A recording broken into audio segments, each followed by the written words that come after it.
कि कैसे north east की आकांक्षाओं को नए पंख मिल रहे हैं। मैं इस इवेंट में हिस्सा लेने आए सभी खिलाड़ियों को अपनी शुभकामनाएं देता हूं। देश के कोने कोने से आए आप सभी खिलाड़ियों ने गुवाहाटी में एक भारत श्रेष्ठ भारत की भव्य तस्वीर बना दी है। आप जमकर खेलिए, डटकर खेलिए, खुद जीतिए, अपनी टीम को भी जिताइए और हार गए तो भी टेंशन नहीं लेना है। हारेंगे तो भी यहां से बहुत कुछ सीख कर जाएंगे। साथियों, मुझे खुशी है कि आज उत्तर से दक्षिण और पश्चिम से पूर्वी भारत तक देश के हर कोने में खेलों से जुड़े ऐसे आयोजन हो रहे हैं। आज हम यहां नॉर्थ ईस्ट में खेलो इंडिया यूनिवर्सिटी गेम्स के साक्षी बन रहे हैं। कुछ दिन पहले लद्दाख में खेलो इंडिया विंटर गेम्स का आयोजन हुआ था। उससे पहले तमिलनाडु में खेलो इंडिया यूथ गेम्स हुए। उससे भी पहले भारत के पश्चिमी तट के दीव में भी बीच गेम्स आयोजित हुए थे। ये आयोजन बताते हैं कि देश के कोने कोने में युवाओं को खेलने के लिए, खिलने के लिए ज्यादा से ज्यादा मौके मिल रहे हैं। इसलिए मैं असम सरकार और अन्य राज्य सरकारों को भी इस आयोजन के लिए बधाई देता हूं। साथियों, आज समाज में खेलों को लेकर मन भी बदला है और मिजाज भी बदला है। पहले माता पिता अपने बच्चों को किसी से मिलवाते समय खेलों में उनकी सफलता को बताने से बचते थे। वो सोचते थे कि खेलों की बात करेंगे तो ये इंप्रेशन जाएगी कि बच्चा पढ़ता लिखता नहीं है। अब समाज की ये सोच बदल रही है। अब माता पिता भी गर्व से बताते हैं कि मेरे बच्चे ने स्टेट्स खेला, नेशनल खेला या फिर ये इंटरनेशनल मेडल जीत कर आया है। साथियों, आज समय की मांग है कि हम खेलों को बढ़ावा देने के साथ ही खेलों को सेलिब्रेट भी करें और ये खिलाड़ियों से ज्यादा समाज का दायित्व है। जिस तरह 10वीं या 12वीं बोर्ड के नतीजों के बाद अच्छे नंबर वाले बच्चों का सम्मान किया जाता है, जिस तरह कोई बड़ी परीक्षा पास करने के बाद बच्चों का सम्मान होता है, वैसे ही समाज को ऐसे बच्चों का सम्मान करने की भी परंपरा विकसित करनी चाहिए जो खेलों में अच्छा प्रदर्शन करते हैं।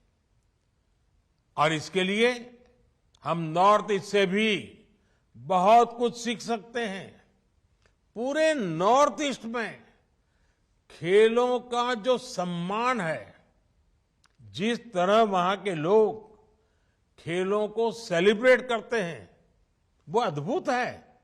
इसलिए फुटबॉल से एथलेटिक्स तक, बैडमिंटन से बॉक्सिंग तक, वेट लिफ्टिंग से लेकर के चेस तक, यहां के खिलाड़ी अपनी प्रतिभा से नित नया आकाश छू रहे हैं। पूर्वोत्तर की इस धरती ने खेलों को आगे बढ़ाने की एक संस्कृति विकसित की है। मुझे विश्वास है कि जो भी एथलीट्स इस टूर्नामेंट के लिए यहां आए हैं, वो नई चीजें सीखकर इसे पूरे भारत में लेकर जाएंगे। साथियों, खेलो इंडिया हो, टॉप्स हो या ऐसे अन्य अभियान हो, आज हमारी युवा पीढ़ी के लिए नई संभावनाओं का एक पूरा इकोसिस्टम तैयार हो रहा है। ट्रेनिंग से लेकर स्कॉलरशिप देने तक हमारे देश में खिलाड़ियों के लिए एक अनुकूल माहौल बन रहा है। इस वर्ष खेलों के लिए रिकॉर्ड 3,500 करोड़ रुपए का बजट दिया गया है। हमने देश के स्पोर्टिंग टैलेंट को साइंटिफिक अप्रोच के साथ नई शक्ति दी है। इसी का नतीजा है कि आज भारत हर प्रतियोगिता में पहले के मुकाबले ज्यादा मेडल जीत रहा है। आज दुनिया उस भारत को देख रही है जो एशियन गेम्स में नए रिकॉर्ड बना रहा है। आज दुनिया उस भारत को देख रही है जो पूरी दुनिया के साथ कॉम्पीट कर सकता है। वर्ल्ड यूनिवर्सिटी गेम्स में भी भारत ने गजब की सफलता हासिल की है। 2019 में हमने इन खेलों में 4 मेडल जीते थे। मैं गर्व से कह सकता हूं कि 2023 में हमारे नौजवानों ने 26 मेडल जीते हैं। और मैं फिर कहूंगा कि ये मेडल्स की संख्या भर नहीं है, ये प्रमाण है कि अगर हमारे युवाओं को साइंटिफिक अप्रोच के साथ सहायता दी जाए तो वो क्या कर सकते हैं। साथियों, कुछ दिन बाद आप यूनिवर्सिटी से बाहर की दुनिया में जाएंगे। निश्चित तौर पर पढ़ाई हमें दुनिया के लिए तैयार करती है, लेकिन ये भी सच है कि खेल हमें दुनिया की चुनौतियों से लड़ने का साहस देते हैं। आपने देखा है कि सफल लोगों में हमेशा कुछ ना कुछ विशेष गुण होते हैं। उन लोगों में बस टैलेंट ही नहीं होता, टेम्परामेंट भी होता है। वो नेतृत्व करना भी जानते हैं, टीम स्पिरिट के साथ काम करना भी जानते हैं। इन लोगों में सफलता की भूख होती है, लेकिन वो हारकर फिर से जीतना भी जानते हैं। वो जानते हैं कि दबाव में काम करते हुए अपना बेस्ट कैसे देना है। ये सारे गुण पाने के लिए खेल एक बहुत बड़ा माध्यम होते हैं। जब हम खेलों से जुड़ते हैं तो इन गुणों से भी जुड़ जाते हैं। इसलिए मैं कहता हूं, जो खेलता है वही खिलता है। साथियों, और आज मैं अपने युवा साथियों को खेलों से अलग भी कुछ काम देना चाहता हूं।